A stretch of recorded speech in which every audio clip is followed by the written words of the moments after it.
Արդեն մի քանի տարի է, ինչ Կապանի պետական բժշկական քոլեջը ուսումնական գործընթացին զուգահեռ նաև ձեռնարկատիրական գործունեություն է ծավալում, որը նպաստում է նաև քոլեջի ուսանողների գործնական պարապմունքների լիարժեք կազմակերպմանը։ Այսօր քոլեջի տնօրեն Ռոման Սարգսյանը հանդես եկավ առանձին հայտարարությամբ։ Նոյեմբերի 1-ից քոլեջում գործող դեղատուն կրպակում կգործի ակցիա, դեղորայքի գրեթե բոլոր տեսականին կվաճառվի աննախադեպ ցածր գնով։ Դեղորայքի վաճառքը սույն թվականի նոյեմբերի 1-ից սկսած կատարենք աննախադեպ էժան գներով։ Այսինքն, եթե բոլոր մասնավոր դեղատները 15% գոնե վերադիր ունենում են, երբ որ մեծածախ գներով դեղերը ձեռքաբերում, գոնե մինիմում 13-ից 15% վերադիր է դրվում, որպեսզի շահույթ ունենան։ Մենք հաշվարկներից մեր ելնելով վերադիր կունենանք 7%, ուղիղ կեսը։ Նույնիսկ կեսից պակաս, 15%-ի դեպքում 7% նույնիսկ ասում է կեսից պակաս։ Եվ նոյեմբերի 1-ից դեղորայքի գրեթե բոլոր տեսականին մենք կունենանք եւ այդպիսի աննախադեպ գներով։ Եվ դա կգործի անընդհատ։ Այս երկու ամիսը նոյեմբեր, դեկտեմբեր, ասենք թե փորձնական մեզ համար վերլուծություններ կկատարենք, ինչա կատարում դեղ, բայց մեր նախնական հաշվարկներով պետքա որ 7% վերադիրը ապահովի այդ եկամուտները, որպեսզի մենք կարողանանք ընդամենը աշխատողին աշխատավարձ եւ այլ ծախսերը հոգալ, հոսանք եւ այլ եւ այլ։ Մյուսները մենք շահույթ չենք ունենա, բայց կունենանք դեղորայքի վաճառք, դրանից կօգտվեն նաեւ ժողովուրդը էժան գներով, մենք ունենք սոցիալապես անապահով մասը, որոնք որ այդպիսի դեպքում կարող են շատ ազատ գալ եւ այս դեղատնից օգտվել։ Այնպես որ մենք հրավիրում ենք Կապանի մեր ազգաբնակչությանը մեկը մյուսին թող հայտնեն, ասեն, որ կա այդպիսի գործնեության ձև, տեսակ, որտեղ որ լինելու են էժան գներ։ Տարածված կարծիք կա, այնինչն էժան է, որակյալ չէ։ Սա այդ դեպքը չէ, ասում է Ռոման Սարգսյանը։ Ի վերջո գործ ունենք մարդու առողջության հետ։ Դա այնպիսի դեղորայքը չի լինելու, որը ժամկետ անց լինի, չգիտեմ, թույլ ֆիրմաներից ձեռք բերում, նորից եմ ասում, բոլոր այն ֆիրմաներից, որոնք որ մեր դեղատները ձեռք են բերում, բոլոր այդ ֆիրմաների հետ մենք աշխատում ենք, ունենալու ենք այդ եւ ժամկետի մեջ որակին, նույն որակով, նույն ֆիրմայի արտադրած դեղորայքն լինելու։ Ամենևին, որովհետեւ բացի նրանից, որ մենք այդտեղ ունենք նաեւ ձեռնարկատիրական գործունեություն, բժշկական քոլեջը նաեւ պետքա մյուս բոլորի համար լինի օրինակելի այդ տեսակետից, որովհետեւ մենք ստե պատրաստելու ենք մասնագետներ, որոնք որ պետք է աշխատեն իրենց դեղատներում։ Հետևաբար մենք շահագրգռված ենք, որ մեր մասնագետները աշխատեն ամենալավ, ամենափորձված, ամենաճիշտ ձևով, որպեսզի հետագայում կարողանան բոլոր դեղատներում աշխատել։ Դեղատան աշխատողները հմուտ դեղաբաններ են, ովքեր կարող են նաև խորհրդատվական օգնություն ցուցաբերել կարիքավորներին։ Դեղատան աշխատողը դեղաբան է, դեղատանը աշխատելու, այդպես այդ պահին առևտուր անելու գործը, ասենք, դրված է կոնկրետ մեկ մարդու վրա, որը նույնպես դեղաբան է, բայց արդեն ի տարբերություն նաև մյուս բոլոր դեղատների, որտեղ որ շատ քիչ են դեղագործները, որպես այդպեսին բակալավր բարձրագույն կրթություն ունեցող դեղագործներ մտնում դուրս գալիս, մեր մոտ արդեն ամենօրյա 3 հոգի բարձրագույն դեղագործություն ուսումնական ավարտած բակալավրական կրթություն, մագիստրական կրթություն ունեցող մասնագետները 3 հոգի անընդհատ շփում են ունենում։ Այնտեղ եւ մեր ուսանողներին եւ պարապելու իմաստով եւ նաեւ հաճախորդներին համապատասխան դեղորայք մատուցելու եւ մասնագիտական, ասենք թե կոնսուլտացիան ապահովելու, խորհրդատվություն ապահովելու։ Քանի որ խոսք գնաց մասնագիտությունների մասին, ապա անդրադարձանք նաեւ քոլեջում այս ուսումնական տարվա ընթացքում գործող մասնագիտություններին։ Բժշկական քոլեջում բոլոր մասնագիտությունների մասով, 8 մասնագիտությունների մասով լիցենզիան թույլտվություն ունենք եւ անում ենք։ Բժշկվիրական գործ, մանկաբարձական գործ, դեղագործություն, ատամնատեխնիկական գործ, բուժական կոսմետոլոգիա եւ բուժական մերսում մասնագիտությունները գործում են, բոլորը գործում են։ Բացի բուժքույրական գործի եւ մանկաբարձություն մասնագիտության, որոնց գործնական եւ արտադրական պրակտիկաները մենք անց ենք կացնում պայմանագրով մեր բժշկական կենտրոնում Կապանի, մյուս բոլոր մասնագիտությունների համար բժշկական քոլեջին կիչ Զեփյուր կենտրոնում ստեղծված է բոլոր հարմարությունները, առաջի հարկում ստոմատոլոգիական ծառայության, երկրորդ հարկում բուժական կոսմետոլոգիայի դիմահարդարման, իսկ երրորդ հարկում արդեն մարմնամարզության եւ բուժական մերսման այդ բոլոր եւ այնտեղ դասերը պարապում են, այնտեղ գործնական հմտություններ են ստանում։ Լաբորատոր ախտորոշում մասնագիտությունն այդպես էլ չգործեց դիմորդներ չլինելու պատճառով, նշեց քոլեջի տնօրենը։ 2 տարի մենք անընդհատ հայտարարություն արեցինք լաբորատոր ախտորոշում մասնագիտությամբ մասնագետներ պատրաստելու, Եվ մեզ համար անհասկանալի զավեշտական բաներ այդ մասնագիտությամբ մենք չունեցանք դիմորդներ։ Այն պարագայում, երբ որ բոլոր բժշկական կենտրոնների մարզի հետ պայմանավորվածություն կար, շրջանավարտները ավարտելուց հետո անմիջապես պետք է աշխատանքի ընդունվեին գործող հիվանդանոցներում, պոլիկլինիկաների լաբորատորիաներում, ինչպես նաև այդ լաբորանտների կարիքը կար մեր տարածաշրջանում գործող այս 3 մեծ գործարանները, գիտեք, Ագարակի, Քաջարյանի եւ Կապանի կոմբինատները ունեն իրենց գործից գործող լաբորատորիաները եւ նրանք նույնպես ունեն լաբորանտների կարիք մասնագետի, բայց չգիտես ինչու ոչ մի դիմորդ մեկ չկարողացան կողմնորոշել այդ իմաստով, որ գնան այդ մասնագիտությամբ եւ այդ մասնագիտության լիցենզիան մենք դադարեցրել ենք։ Իդեպ այս ուսումնական տարում դիմորդների թիվը պակասել է, տնօրենը մեծ հույսեր է կապում կրթական նորարարությունների հետ։ Տարվա դիմորդների քանակը պահպանվել է, չի պակասել։ Հույս ունենք, որ եկող տարի կապված կրթության եւ կրթության մասին օրենքի փոփոխության հետ, երբ որ կրթությունը մեր հանրապետությունում 2017 թվականից դառնում է պարտադիր 12-ամյա կրթություն կամ հիմնական կրթությունը չի վերջանալու, այսինքն 9-րդ դասանից երբ որ դուրս են գալիս որևէ տեղ չպետք է սովորեին, կարային չսովորեին, այլևս չի լինի այդպիսի բան։ 9-րդ դասանի շրջանավարտները կամ պետք է շարունակեն կրթությունը ավագ դպրոցում կամ պետք է շարունակեն կրթությունը որևէ քոլեջում, պետական քոլեջներում։ Այդ դեպքում մենք հույս ունենք, որ մեր տարածաշրջանում գործող քոլեջներում մենք ունենանք 9-րդ դասանի շրջանավարտների դիմումներ։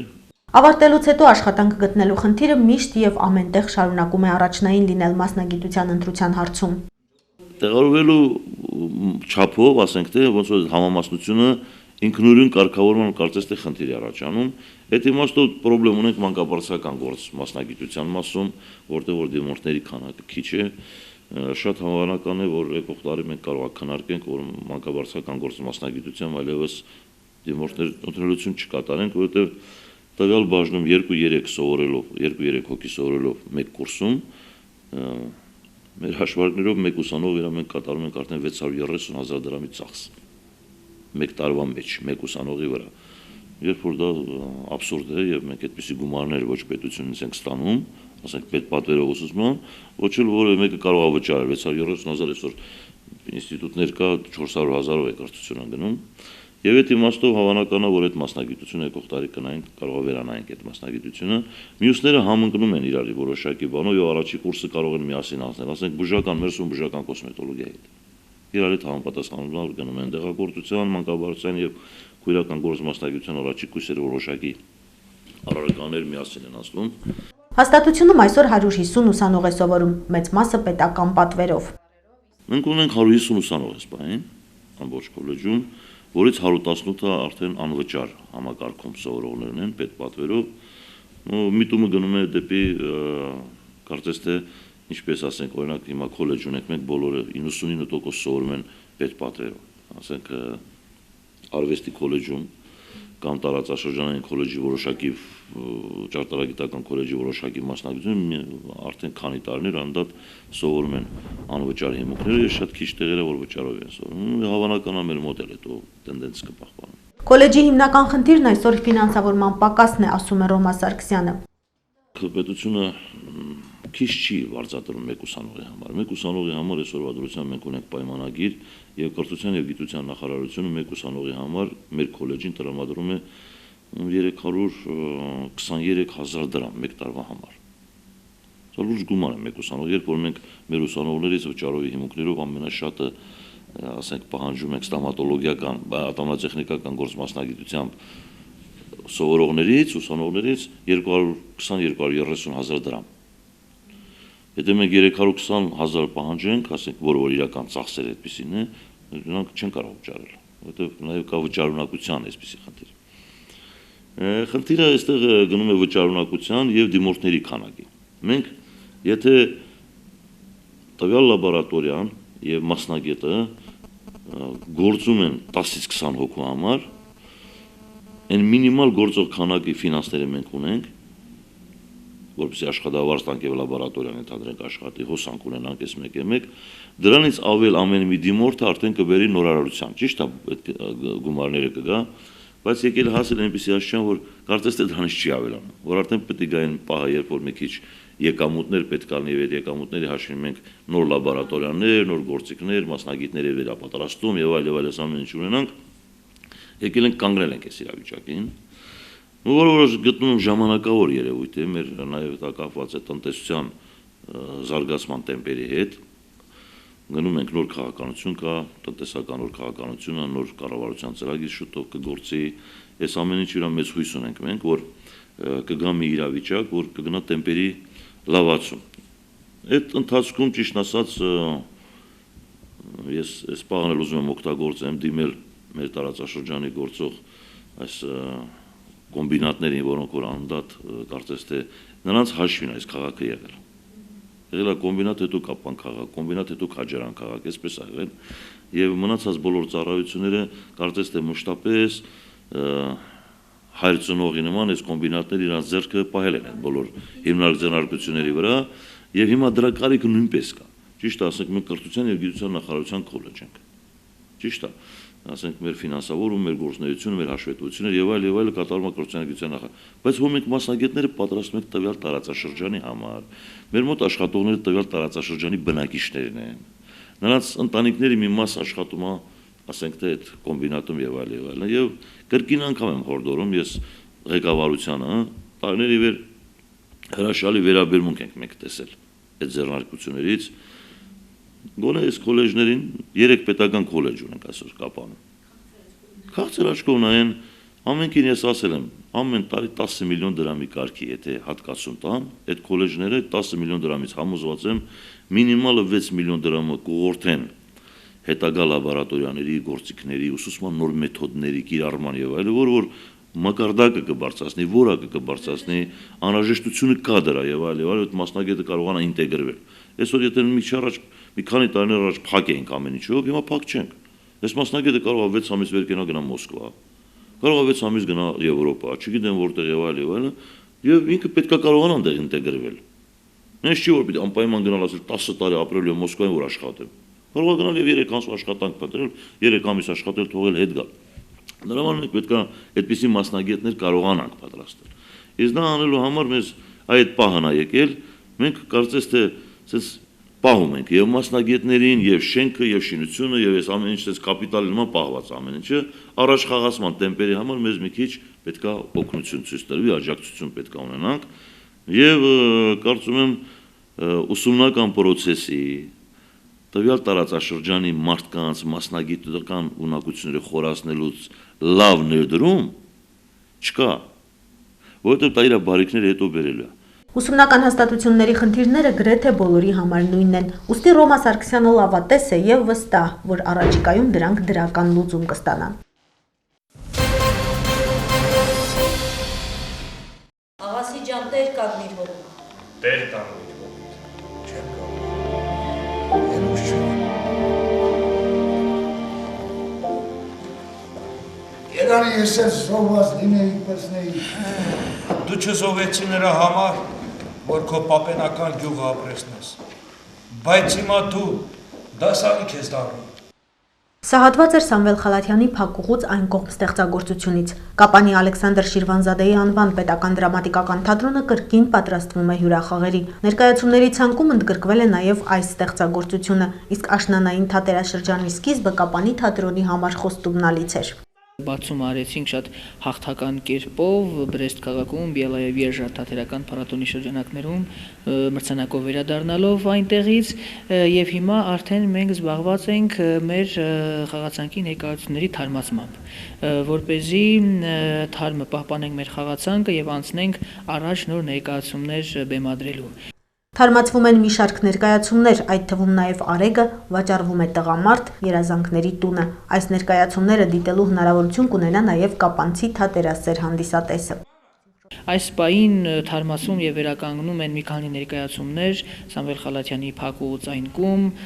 Կաշաուսկասի երազանքների տունը, Սեմիրջյանի վաճառվում է տղամարդ, Խանզադյանի Արեգ ներկայացումները, նաև այսօր թատրոնի տնօրեն Հանրապետության վաստակավոր արտիստ Կամո Արզումանյանը գործուղմամբ մեկնեց Երևան, հրավեր ենք ստացել Թբիլիսիից եւ Գյումրուց, հիմա արդեն տնօրենը կճշգրտի ժամանակաշրջանը եւ այս վերականգնվող ներկայացումներից որևէ մեկը կամ երկուսը կտանեն Գյումրի եւ Թբիլիսի։ Կապանում եթերակապված է հյուրախաղերի ճշգրտման օրից, Կապանում ներկայացում կխաղանք երևի թե մոտ օրերս երազանքների տունը ներկայացումը Կաշաուս կասի գեղեցիկ նուրբ մելոդրամա սիրո մասին։ Աշնանային թատերաշրջանում սպասում ենք երկու պրեմիերա, դեռևս չեն բացի գաղտնիքը, թե ինչ պրեմիերաներ են սպասում մեզ մոտ, անպայման կլինի մանկական ներկայացում մինչև նոր տարին, կլինի սովորական մեծ հանդիսատեսի համար դասական ներկայացում, այս երկու ներկայացումներից հետո արդեն իսկ մյուս տարի, այսինքն հունվարից հետո, նոր տարուց հետո եւս մեկ պրեմիերա, այսինքն մինչև թատերաշրջանի փակումը մոտավոր առումով 4 նոր ներկայացումներ մենք ունենանք։ Կապանի թատրոնի գեղարվեստական ղեկավար Արթուր Գաբրիելյանն ասաց, որ ընթացիկ տարում կապանցի հանդիսատեսի դատին է հանձնվել 4 նոր ներկայացում, որոնք մեծ արձագանք են գտել թատերասերների շարքերում։ Եզակի երևույթը, երևի թե այդ եզակի երևույթը կապված է մեր կոլեկտիվի աշխատասիրության, ստեղծագործական բուռն գործընթացով է պայմանավորված, որ մենք գրեթե 3 նոր ներկայացում բեմադրեցինք, դասական դրամա բեմադրեցինք, մանկական ներկայացում բեմադրեցինք, 16+ կոմեդիա ներկայացրեցինք եւ բեմադրեցինք եւ ներկայացրեցինք հանդիսատեսին, որպեսզի լայն զանգվածները հասարակության ընդգրկված լինեն թատերական կյանքում, բոլոր իրենց նախասիրություններով, բոլոր իրենց ճաշակներով թատրոնում ներկայացում գտնեն։ Շնորհակալություն տնօրենին բարի կամքի համար, որ այս ներկայացումները կարողացանք բեմադրել, որտեղ եթե չլինի տնօրենի աշխատասիրությունը, ջանասիրությունը, կամքը, անկարող ենք բեմադրել այս ներկայացումը, իհարկե կոլեկտիվի աշխատասիրությունը, կոլեկտիվի ըմբռնողականությունը, կոլեկտիվի բուռն ստեղծագործական process-ը։ Կարող եմ արձանագրել, որպես թատրոնի գեղարվեստական ղեկավար, որ մենք ամբողջովին կատարեցինք մեր առջև դրված գեղագիտական խնդիրները, մեր առջև դրած թատերական ծրագրերն ու պլանները եւ մեր հանդիսատեսին նվիրեցինք 3 շատ գեղեցիկ ներկայացումներ։ Իհարկե շատ մեծ ձեռքբերումներ ունեցանք իդեմս Բրեստի փառատոնի, մեծ ձեռքբերումներ ունեցանք հանրապետությունում հյուրախաղերով հանդոս գալով։ Միևնույն ժամանակ թատրոնը հասցրել է լինել նաև պատերազմի դաշտում հայ զինվորի կողքին։ Արցախյան պատերազմի օրերին, այս ապրիլյան քարորյա պատերազմին կրկին հայ զինվորի հետ էինք, հայ զինվորի կողքին էինք, ամեն րոպե, ամեն պահ առանց հոգնելու, առանց տրտնջալու թատրոնը աշխատում է եւ հուսով եմ, որ այս թատերաշրջանը եւս պետք է գերազանցի։ Ճիշտ է, մի փոքր բարձրակետի ենք հասցրել մեր ուժերը, բայց դրանից անդինել, նրանից այն կողմ էլ պետք է կարողանան գերազանցել մեր նախորդ թատերաշրջանում ձեռք բերված հաջողություններ եւ համոզված եմ, որ ունենալու ենք այդ հաջողությունները։ Ամենով հանդերձ թատրոնն ունի խնդիրներ, որոնց մասին բարձրաձայնում ենք գրեթե ամեն անգամ, երբ անդրադառնում ենք կառույցի գործունեությանը։ Քանի որ մեր տնօրեն Հանրապետության վաստակավոր արտիստ Կամո Արզումանյանն իր համառությամբ, իր ջանասիրությամբ, իր ընկերական շրջապատով կարողանում է հոգա ամեն ինչ թատրոնի համար, մենք փոքր-ինչ զերծ ենք մնում, մեզ տնօրենն է, որպես դերասան, որպես գեղարվեստական ղեկավար զերծ է պահում այդ խնդիրների, բայց այնուամենայնիվ այո, խնդիրները կան եւ խնդիրների առջեւ մենք շատ հաճախ առնչվում ենք այդ խնդիրներին, կանգնում ենք խնդիրների առջեւ, բայց փորձում ենք հաղթահարել, անցնել, հասկանալով, որ այլ եղանակ, այլ ձև չկա տրտնջալու, մտահոգվելու համառությամբ, աշխատասիրությամբ պետք է հաղթահարենք այդ խնդիրներն։ Այո, այսօր թատրոնը ունի իր մեքենան, որպեսզի հանգիստ կարողանա գնա հյուրախաղերի, մեծ ծախսերի հետ է դա կապված։ Այո, այսօր մենք տեսեք, ես նշեցի, որ տարեկան անում ենք 3-ից 4 ներկայացում, այո, գումարի պակաս ունենք, այո, զգեստների պակաս ունենք, բայց կարողանում ենք ընկերական շրջապատով, տնօրենի ջանքերով այդ ամենը իմի գումարել եւ ստեղծագործել եւ աշխատել ու ամենակարևորը փայլել։ ապրել։ Իհարկե, եթե այդ խնդիրները չլինեն, եթե այդ բացթողումները չլինեն, ավելի բուռն կստեղծագործենք, ավելի գեղեցիկ ներկայացումներ կծնվեն, զգեստային առումով, բեմական հարդարման առումով ավելի ճոխ ներկայացումներ կծնվեն։ Բայց, ինչպես նշում եմ, քանի որ Սյունիքի թատրոն է, քանի որ սյունեցիներ են, իսկ սյունեցիները համառ են, ոչ մի խոչընդոտի առջև կանգ չեն առնում, ընթանում ենք առաջ առանց տրտնջալու, ունենալով մեկ գաղափար, խավարը անիծելու փոխարեն աշխատում ենք մոմ վարել։ Ինչևէ, կապանցի դերասանները լավատես են եւ առկա խնդիրները թողնելով կուլիսների ետևում բեմ են դուրս գալիս անթերի դերակատարմամբ։